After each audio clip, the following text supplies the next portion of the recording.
Hello guys, आज हम लोग स्टार्ट करने वाले हैं केमिकल काइनेटिक्स का लेक्चर नंबर 13। तो इस लेक्चर के अंदर हम कवर करेंगे second order reaction and nth order reaction. ये दोनों आज हम इसके अंदर कवर करने वाले हैं। तो चलिए स्टार्ट करते हैं। सेकंड ऑर्डर रिएक्शन स्टार्ट करते हैं हम लोग। सेकंड ऑर्डर रिएक्शन, अब ये सेकंड ऑर्डर रिएक्शन क्या होती है?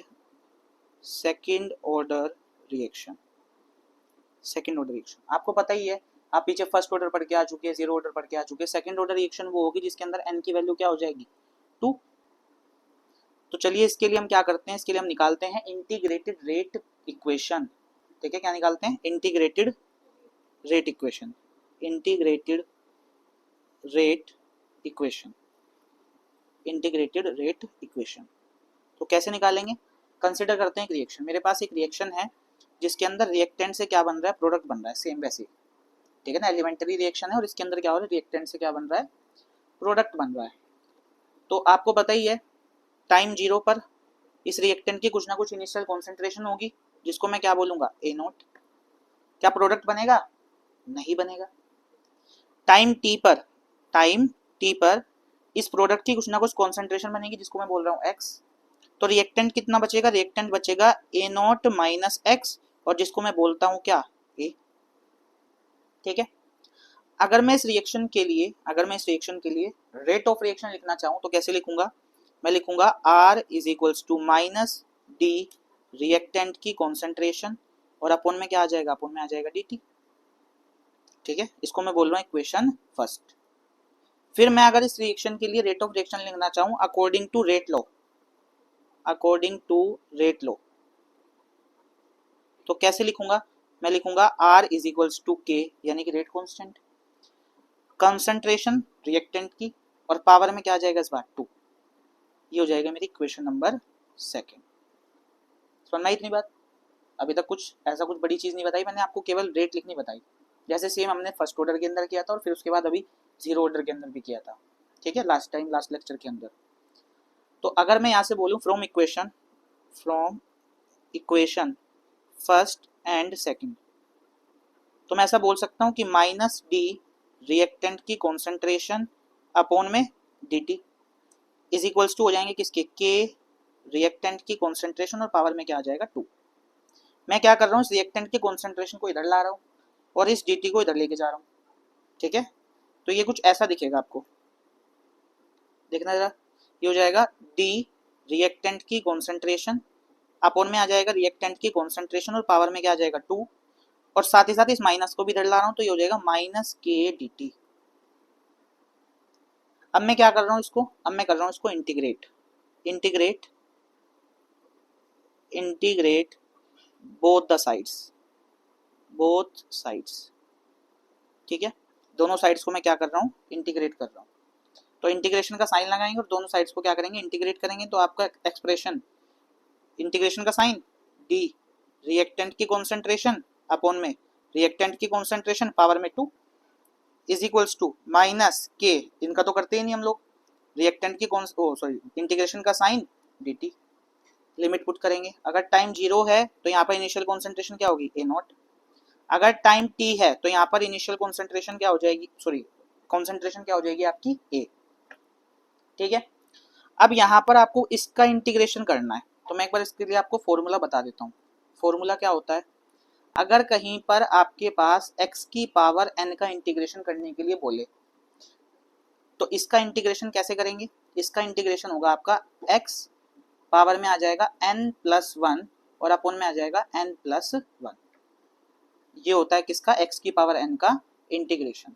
क्या होता है? x की पावर n का इंटीग्रेशन। ठीक है, मेरे पास क्या है? मेरे पास है 1/1 आर स्क्वायर का इंटीग्रेशन। तो इसका इंटीग्रेशन कैसे करेंगे? इसका इंटीग्रेशन करेंगे, मैं इसको ऐसे लिख सकता हूँ आर की पावर -2, और आर की पावर -2 का जब मैं इंटीग्रेशन करूंगा तो ये कुछ ऐसा बनेगा, आर पावर में -2 + 1, और अपॉन में क्या आ जाएगा? -2 + 1, और इसको जब सोल्व करोगे तो ये क्या आएगा? ये आ जाएगा आपका आर पावर में आ जाएगा -1 और अपॉन में भी क्या आ जाएगा? -1। और इसको अगर मैं नीचे ले जाऊं तो पावर कैसी हो जाएगी? पावर का साइन चेंज हो जाएगा, पावर प्लस की हो जाएगी।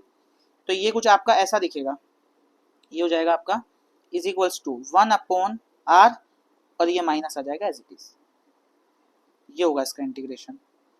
तो इसी चीज को मैं यहाँ पर लिख रहा हूँ कि अगर आप इसका इंटीग्रेशन करेंगे तो इसका इंटीग्रेशन करने के बाद क्या आएगा, इसका इंटीग्रेशन करने के बाद आएगा 1/r, यहाँ पर क्या आ जाएगा माइनस, और लिमिट पुट करेंगे कहाँ से कहाँ, ए नोट से ए, ए नोट से ए इज इक्वल्स टू माइनस के टी, और लिमिट कहाँ से कहाँ पुट करेंगे 0 से टी, और इस वाले माइनस से वाला माइनस कैंसिल कर दूं तो ये क्या बचेगा, ये बचेगा 1/r ए नोट से ए, लिमिट हो गई इसकी के टी, और इसकी लिमिट कहाँ से कहाँ होगी 0 से टी। अब लिमिट पुट कर लो, तो लिमिट पुट करने पर क्या आएगा, ये आ जाएगा आपका 1/a minus 1/a naught, upper limit minus lower limit is equals to k, और t माइनस 0 तो t आ जाएगा, यही तो आएगा। तो ये आ गया आपका सेकंड ऑर्डर रिएक्शन के लिए रेट कांस्टेंट का फॉर्मूला। आप इस t को इसके नीचे ले आएंगे, है ना, कैसे ले आएंगे मैं लिख के दिखा देता हूँ आपको। k is equals to 1/t bracket 1/a minus 1/a naught, तो ये हो गया आपके लिए सेकंड ऑर्डर रिएक्शन के लिए रेट कांस्टेंट का फॉर्मूला। ऐसे ही आपने किसके अंदर निकाला था, जीरो ऑर्डर के अंदर, ऐसे ही आपने फर्स्ट ऑर्डर के अंदर निकाला था। तो ये किसका हो गया, सेकंड ऑर्डर रिएक्शन का। तो फर्स्ट ऑर्डर और सेकंड ऑर्डर के अंदर आपने हाफ लाइफ भी सीखी थी निकालनी, तो इसलिए ऐसे ही हम यहाँ पे क्या करेंगे, सेकंड ऑर्डर रिएक्शन की भी क्या निकालेंगे, हाफ लाइफ।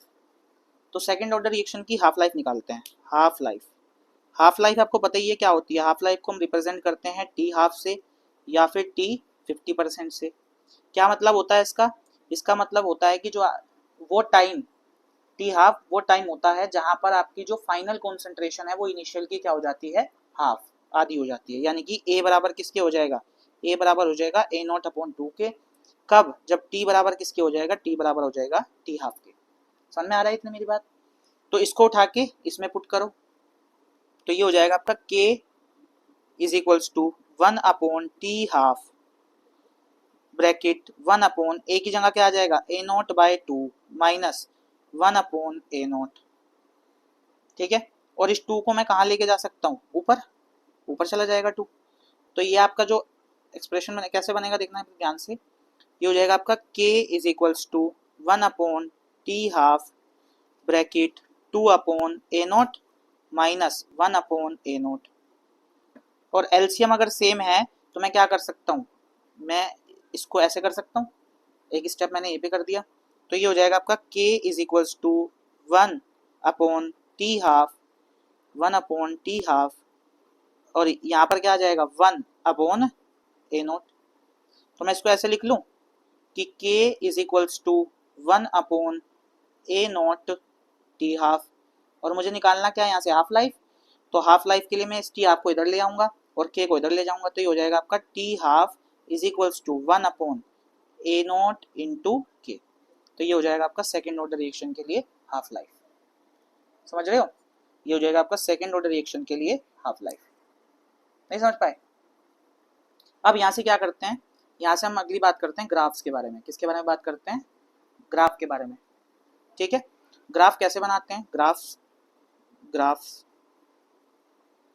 फर्स्ट पहला ग्राफ हम बनाते हैं 1/a वर्सेस t का, ठीक है। और इसके लिए हमें क्या चाहिए, रेट कांस्टेंट का फॉर्मूला, जैसे हम पीछे करते आ रहे थे। तो रेट कांस्टेंट का फॉर्मूला क्या था, kt is equals to 1/a minus 1/a naught, ठीक है। मैं इस t को इधर ले आया, तो क्या होगा, मैं यहाँ से ऐसा बोल सकता हूँ कि मैं इस a नॉट को इधर लेके आ रहा हूँ, ऐसा कर सकता हूँ मैं यहाँ पे। तो मैं इस a नॉट को इधर लेके आ रहा हूँ, तो ये हो जाएगा 1/a is equals to 1/a naught plus में क्या आ जाएगा kt, और इसको मैं ऐसा लिख सकता हूँ, इसको मैं ऐसा लिख सकता हूँ 1/a is equals to kt plus 1/a naught, जैसे हमेशा से करते आ रहे हैं। और इसको कंपेयर कराऊंगा किससे, y is equals to mx plus c से। तो यहाँ से आपका ये तो हो जाएगा आपका y इंटरसेप्ट, ये हो जाएगा आपका y एक्सिस, और ये हो जाएगा आपका, और ये आ जाएगी आपकी स्लोप। तो ग्राफ कैसे बनेगा, ग्राफ बनेगा आपका कुछ ऐसे, ग्राफ आपका बनेगा कुछ ऐसे, मैं ऐसे बना देता हूँ। ग्राफ बनेगा आपका कुछ ऐसे। यहाँ पर तो आ जाएगा आपका वाई एक्सिस पर क्या है आपका, वाई एक्सिस पर है आपका 1/a, ऊपर की तरफ इंक्रीज कर रहा है। एक्स एक्सिस पर आपका क्या होगा, टाइम, इस तरफ इंक्रीज कर रहा है, ठीक है। और आपकी जो इस बार वाई इंटरसेप्ट है वो पॉजिटिव है, यानी कि ग्राफ तो होगा यहाँ से स्टार्ट, लेकिन जो स्लोप है वो भी पॉजिटिव है। निगेटिव स्लोप के लिए तो हम ग्राफ ऐसे बनाते थे, लेकिन इस बार पॉजिटिव स्लोप है तो ग्राफ बनेगा कैसे, ऐसे बनेगा। और ये वाली वैल्यू आपकी क्या हो जाएगी, ये वाली वैल्यू हो जाएगी आपकी 1/a0, और इस लाइन की जो स्लोप होगी वो क्या हो जाएगी आपकी, वो हो जाएगी +k। ऐसे बनाते हैं ग्राफ, ठीक है। समझ में आ रहा होगा आप सभी को, नहीं समझ में आ रहा तो दोबारा से आप इसको रिवाइंड करके वापस से चालू कर सकते हैं वीडियो है। आगे देखो, सेकंड ग्राफ हम किस किस के बीच में बना रहे हैं, सेकंड ग्राफ हम बना रहे हैं रेट वर्सेस कॉन्सेंट्रेशन का ग्राफ बना रहे हैं, रेट वर्सेस कॉन्सेंट्रेशन। और आप पढ़ के आ चुके अभी सेकंड ऑर्डर के लिए रेट लॉ के अकॉर्डिंग रेट क्या होगा, R = K, रिएक्टेंट की कॉन्सेंट्रेशन और पावर में क्या आ जाएगा 2।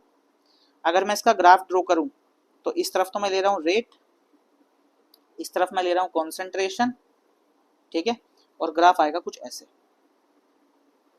ठीक है। समझ में आ रही है मेरी बात इतनी, यहाँ तो कोई दिक्कत। तो ऐसे करके आपको ये केवल 2 ही ग्राफ इसके अंदर पता रखने हैं, ऐसे करके आप पता लगा सकते हो जीरो ऑर्डर, फर्स्ट ऑर्डर और सेकंड ऑर्डर के बारे में। अब अगर आपके पास थर्ड ऑर्डर आ जाए या फोर्थ ऑर्डर आ जाए बाई चांस, तो आप क्या करेंगे, तो आप सबके लिए थोड़ा ना ऐसे निकालेंगे।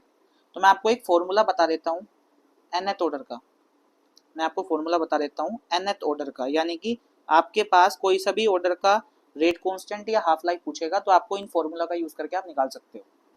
nth ऑर्डर के लिए फॉर्मूला क्या है आपका, फॉर्मूला है आपका 1/a की power n-1 is equals to 1/a0 power n-1 plus n-1 kt। ये आपका nth ऑर्डर का फॉर्मूला, यानी कि आप इस फॉर्मूले की हेल्प से आप जीरो ऑर्डर भी निकाल सकते हैं, सेकंड भी निकाल सकते हैं, थर्ड भी, फोर्थ भी, फिफ्थ भी। अगर आपने ध्यान दिया मैंने फर्स्ट ऑर्डर नहीं बोला, तो आपको ध्यान रखना है इस फॉर्मूले से आप फर्स्ट ऑर्डर के लिए नहीं निकाल सकते, ठीक है ना। ये फॉर्मूला फर्स्ट ऑर्डर के लिए वैलिड नहीं है, बाकी आप किसी के लिए भी इस फॉर्मूले से निकाल सकते हैं। अगर आप फर्स्ट ऑर्डर के लिए इसको लगाएंगे तो आप ध्यान से देखो इधर, अगर आप फर्स्ट ऑर्डर के लिए इस फॉर्मूले को यूज करेंगे तो कुछ ऐसा बनेगा 1/a की पावर n-1, और फर्स्ट ऑर्डर के लिए n क्या हो जाएगा 1, तो 1-1 इज इक्वल्स टू 1/a0 की पावर 1-1 प्लस 1-1 kt। और अगर आप ध्यान से देखेंगे तो 1-1 यानी कि पावर में क्या आ गया 0, तो ये वैल्यू क्या हो गई 1, 1-1 पावर में क्या आ गया 0, यानी कि वैल्यू भी क्या हो गई 1, ये वाली वैल्यू भी क्या हो गई 1, और ये क्या हो गया 0, तो सब कुछ खत्म ही नहीं हो गया इसमें से अभी, ठीक है।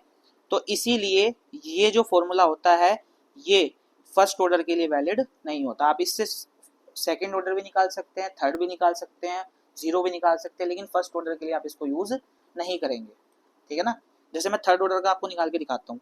अगर आपको थर्ड ऑर्डर के लिए निकालना है तो कैसे निकालेंगे, n की वैल्यू बस आपको 3 करनी है, तो क्या आ जाएगा, ये आ जाएगा 1/n की वैल्यू क्या हो जाएगी 3, 3-1 क्या हो जाएगा 2 इज इक्वल्स टू 1/n-1, यानी कि 3-1, और 3-1 क्या हो जाएगा 2 प्लस 3-1 क्या हो जाएगा 2kt। तो ये हो जाएगा आपका किसके लिए, ये हो जाएगा आपका थर्ड ऑर्डर के लिए। ऐसे ही आप फोर्थ ऑर्डर के लिए भी निकाल सकते हैं, मैं आपको निकाल के दिखाता हूँ फोर्थ ऑर्डर के लिए। अगर n की वैल्यू 4 हो जाए तो क्या निकालेंगे 1/a की पावर n-1, यानी कि 4-1 यानी कि क्या हो जाएगा 3, 1/a0 की पावर क्या हो जाएगा n-1 यानी कि 4-1 क्या हो जाएगा 3 प्लस n-1 यानी कि 3, और यहाँ पर क्या आ जाएगा kt। तो ये आपका किसके लिए हो जाएगा, ये हो जाएगा आपका फोर्थ ऑर्डर के लिए, ठीक है ना। वैसे आपसे कोई पूछेगा नहीं पर आपको पता होना चाहिए। ऐसे ही मैं आपको हाफ लाइफ का फॉर्मूला बता देता हूँ। हाफ लाइफ का फॉर्मूला, अगर आपको किसी भी ऑर्डर की हाफ लाइफ निकालनी है एक्सेप्ट फर्स्ट ऑर्डर, तो आप इस फॉर्मूले से निकाल सकते हैं half life, half life, half life, half life, ठीक है। तो हाफ लाइफ का फॉर्मूला क्या होगा, हाफ लाइफ का फॉर्मूला हो जाएगा टी हाफ, ठीक है, टी हाफ 2 की पावर n-1 अपॉन में आएगा n-1 के a0 की पावर n-1। तो ये हो जाएगा आपका हाफ लाइफ का फॉर्मूला, ठीक है। बस आपको ध्यान क्या रखना है, जैसे आपने ऊपर अभी पढ़ा था n के लिए वो वाला फॉर्मूला वैलिड नहीं था, ऐसे ही यहाँ पर n की वैल्यू 1 नहीं होनी चाहिए। बाकी किसी भी ऑर्डर के लिए आप इससे वैल्यू निकाल सकते हैं हाफ लाइफ की, ठीक है। और ग्राफ्स बनाने मैंने आपको सिखाई दी है। तो आई होप आप सभी को समझ में आया होगा। तो इस लेक्चर को यहीं पे एंड करते हैं आज, मिलते हैं अगले लेक्चर में।